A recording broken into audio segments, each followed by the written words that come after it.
नफरतें वक्त के हुक्मरानों से है, इस वतन या इस परचम से नहीं। ये मेरी वीडियो उन लोगों के लिए है जो लोग आजकल स्टेटस पर लगा रहे हैं कि कैसे मनाऊं तेरी आज़ादी का दिन है वतन, मेरा दिल मान ही नहीं रहा कि मैं आज़ाद हूँ।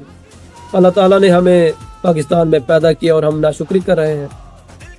हमारे मुसलमानों ने अपने बहुत सारे प्यारों की कुर्बानियाँ देकर इस वतन को हासिल किया और हमारे बुजुर्ग इस वतन से मोहब्बत करते थे, हम इससे मोहब्बत करते हैं और हमारी आने वाली नस्लें इससे मोहब्बत करती रहेगी।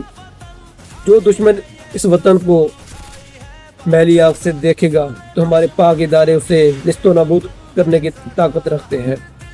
और जो लोग अंदर से ये ट्रेंड चला रहे हैं कि पाकिस्तानी अवाम के दिल में इस वतन के लिए नफरत पैदा करें, तो हम उनके किसी भी ट्रेंड का हिस्सा नहीं बनेंगे और ना ही उनका कोई ट्रेंड चलेंगे। पाकिस्तान इंशाअल्लाह जिंदाबाद ही रहेगा।